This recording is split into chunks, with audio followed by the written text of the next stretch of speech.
U കെയിൽ പല ഭാഗങ്ങളിലും ഒരുപാടധികം പ്രക്ഷോഭങ്ങളും പ്രൊട്ടസ്റ്റുകളും മറ്റും നടന്നുകൊണ്ടിരിക്കുകയാണ്. ഈ ഒരു പ്രക്ഷോഭങ്ങളിലും പ്രൊട്ടസ്റ്റിലും ഒരുപാട് നാശനഷ്ടങ്ങളും പോലീസിൻ്റെ വണ്ടികൾ മറിച്ചിടുകയും കത്തിക്കുകയും പലതരത്തിലുള്ള പ്രശ്നങ്ങളാണ് യു കെയിൽ പല ഭാഗങ്ങളും നടന്നുകൊണ്ടിരിക്കുന്നത്. ഇത് ഒരു പ്രദേശത്ത് മാത്രം ഒതുങ്ങി നിൽക്കുന്ന പ്രശ്നങ്ങളല്ല.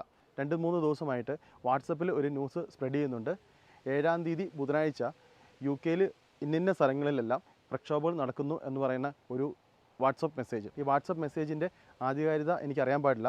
പക്ഷേ എങ്കിൽ പോലും ഈ സ്ഥലങ്ങളുമായിട്ട് ബന്ധപ്പെട്ടുള്ള വ്യക്തികൾ ദയവ് ചെയ്ത് ശ്രദ്ധിച്ച് അവരുടെ യാത്രാ മധ്യയുള്ള സ്ഥലങ്ങളാണെങ്കിൽ അതനുസരിച്ചുള്ള യാത്രയ്ക്കിടയിലുള്ള പ്രിക്കോഷൻസ് എടുക്കണം എന്ന് അഭ്യർത്ഥിക്കുന്നു. ഈ ഒരു മെസ്സേജ് ഞാൻ ആദ്യത്തെ കമൻറ്റ് ചെയ്യാം, പിന്നെ സ്ക്രീൻഷോട്ട് ആയിട്ട് ഇടാൻ പറ്റുവാണെങ്കിൽ സ്ക്രീൻഷോട്ടുമായിട്ടും ഇടാം. അതൊരു വലിയ ഡീറ്റെയിൽ ആയിട്ടുള്ള ലോങ് മെസ്സേജാണ്. ഞാൻ ആ മെസ്സേജ് ഇപ്പോൾ വായിക്കാൻ മുതിരുന്നില്ല. അപ്പോൾ ഇതുമായിട്ടുള്ള ബന്ധപ്പെട്ടുള്ള മെസ്സേജുകൾ ഞാൻ നോക്കിയപ്പോഴത്തേക്കും നമ്മുടെ ഹൈ കമ്മീഷൻ ഓഫ് ഇന്ത്യയുടെ അവരുടെ ഇൻസ്റ്റാഗ്രാം പേജിൽ ഒരു നോട്ടീസ് കിടക്കുന്നുണ്ട്. അപ്പോൾ ആ നോട്ടീസ് ഞാൻ വായിക്കാം. Advisory for Indian citizen visiting the UK. Indian travellers would be aware of recent disturbances in some parts of the United Kingdom.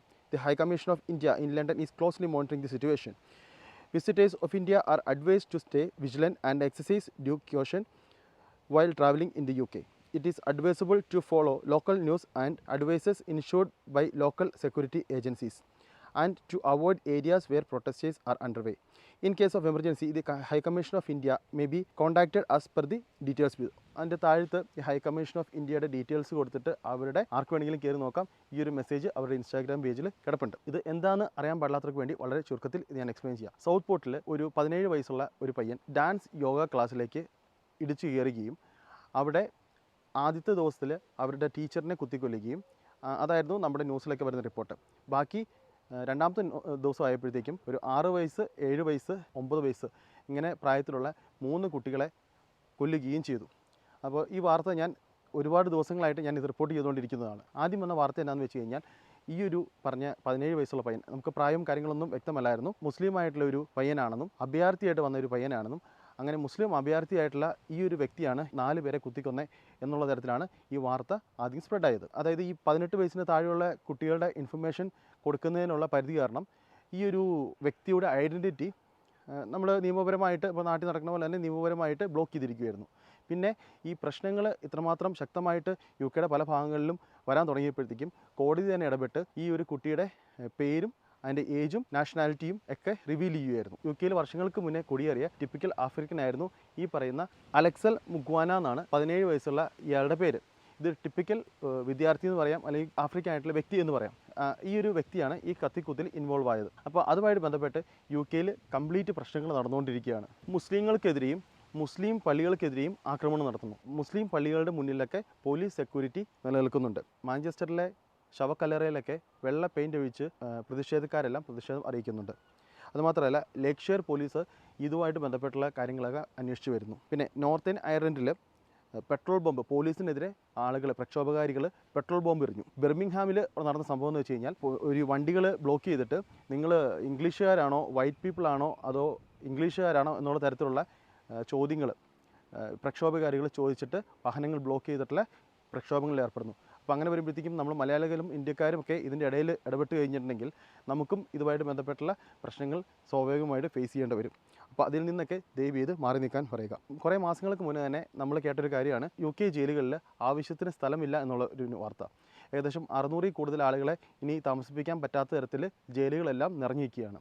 അപ്പോൾ ഈ പ്രക്ഷോഭങ്ങൾ ഉണ്ടാകുമ്പോഴത്തേക്കും ഈ പ്രക്ഷോഭകാരികളെ ഇടാൻ വേണ്ടി ജയിലിൽ സ്ഥലമില്ലാതെ വരും. ജയിലിൽ നല്ല നടപ്പും ഏകദേശം 40% ശിക്ഷ പൂർത്തീകരിച്ച ആളുകളെയെല്ലാം ജയിലിൽ നിന്ന് വിടാനുള്ള തരത്തിലുള്ള പ്രഖ്യാപനം ഉടൻ തന്നെ വരും.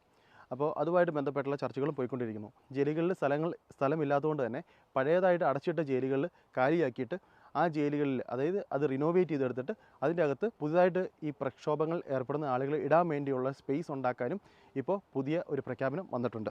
ഇതിൻ്റെ ഇടയിൽ ഇലോൺ മസ്കും ഈ കാര്യത്തിൽ രംഗത്തിറങ്ങിയിട്ടുണ്ട്. ഇലോൺ മസ്ക് പറയുന്നത് ഇതൊരു ആഭ്യന്തര യുദ്ധം ആണെന്നുള്ളതാണ്. ഈ പ്രശ്നങ്ങൾക്കെല്ലാം ചുക്കാൻ വഹിക്കുന്നത് ടോമി റോബിൻസൺ എന്ന് പറയുന്ന വ്യക്തിയാണ്. പുള്ളി ഒരു ആൻറ്റി ഇസ്ലാമിസ്റ്റ് ആക്ടിവിസ്റ്റാണ്. ഈ ടോമി റോബിൻസിൻ്റെ ട്വിറ്റർ അക്കൗണ്ട് 2018 ബ്ലോക്ക് ചെയ്തിരിക്കുകയായിരുന്നു. പക്ഷേ ഈ ഇലോൺ മസ്ക് ഇടപെട്ട്, ഇപ്പോൾ നിങ്ങൾക്കറിയാലോ ഇലോൺ മസ്കാണ് ഇപ്പോൾ X എന്നുള്ള തരത്തിൽ ട്വിറ്ററിനെ എടുത്തിരിക്കുന്നത്. ഇലോൺ മസ്ക് ഇടപെട്ട് ഈ അക്കൗണ്ട് ഇപ്പോൾ ഓപ്പൺ ചെയ്ത് കൊടുത്തിട്ടുണ്ട്. ഇപ്പോൾ അതിൻ്റെ അകത്ത് ഇലോൺ മസ്ക് ഡെയിലി മെസ്സേജ് അയക്കുമെന്നുള്ള തരത്തിലും അപ്ഡേറ്റ് വരുന്നുണ്ട്. ഇലോൺ മസ്ക് ഈ പ്രൊട്ടസ്റ്റേഴ്സിനെ ഹെൽപ്പ് ചെയ്യും എന്നുള്ള തരത്തിലുള്ള വാർത്തകളും വരുന്നുണ്ട്. അതുമാത്രമല്ല ഈ പ്രൊട്ടസ്റ്റേഴ്സിൻ്റെ കൂടെ നിന്നുകൊണ്ട് പ്രൊട്ടസ്റ്റേഴ്സിനെ സഹായകരമായ കാര്യങ്ങൾ ചെയ്തിട്ട് UK സമാധാന അന്തരീക്ഷം ഈ ടോമി റോബിൻസൺ നശിപ്പിക്കുകയാണെന്നാണ് UK പ്രധാനമന്ത്രി പറയുന്നത്. ബെർമിംഗ്ഹാമിൽ വാഹനങ്ങളും പബ്ബും എല്ലാം അടിച്ചു തകർത്തു. പിന്നെ 6 ദിവസം കൊണ്ട് ഏകദേശം 400 പേരെ അറസ്റ്റ് ചെയ്തിട്ടുണ്ട്. ഞാൻ നേരത്തെ പറഞ്ഞ പോലെ ജയിലിൽ സ്ഥലപരിമിതിയുണ്ട്. അപ്പോൾ ജയിലുകളിൽ സ്ഥലമുണ്ടാക്കാനുള്ള കാര്യങ്ങളും മറ്റൊരു സൈഡിൽ കൂടെ നടന്നുകൊണ്ടിരിക്കുന്നു. വീഡിയോ കണ്ട എല്ലാവർക്കും നന്ദി. ദയവ് ചെയ്ത് ഈ പ്രശ്നങ്ങൾ നടക്കുന്ന ഏരിയയിലേക്ക് ഇന്ത്യക്കാരോ മലയാളികളോ നിങ്ങൾക്കറിയാവുന്ന നിങ്ങളുടെ സുഹൃത്തുക്കളോ ഒന്നും ദയവ് ചെയ്ത് പോവരുത് എന്നവരോട് പറയണം. അപ്പോൾ ഇങ്ങനെയുള്ള സ്ഥലങ്ങളിൽ നിന്നെല്ലാം മാറി നിൽക്കാൻ വേണ്ടി ശ്രമിക്കുക. നമ്മുടെ പ്രൊട്ടക്ഷനാണ് നമുക്ക് ഇമ്പോർട്ടൻറ്റ്. അപ്പോൾ എല്ലാവരും അത് പാലിക്കുക. ഇപ്പോൾ ഹൈക്കമ്മീഷൻ ഓഫ് ഇന്ത്യയുടെ വരെ നോട്ടീസ് ഇതുമായിട്ട് ബന്ധപ്പെട്ട് വന്നിട്ടുള്ള സ്ഥിതിക്ക് എല്ലാവരും വളരെയധികം ജാഗരൂകരായിട്ട് ഈ ഒരു വിഷയത്തെ സമീപിക്കണമെന്ന് ഞാൻ അഭ്യർത്ഥിക്കുന്നു. നിങ്ങളുടെ സുഹൃത്തുക്കളും മറ്റും ഈ ഒരു മെസ്സേജ് പാസ് ചെയ്യുക. അവരെല്ലാവരും സേഫായിട്ടിരിക്കട്ടെ. അപ്പോൾ എല്ലാവർക്കും ബൈ. Stay safe.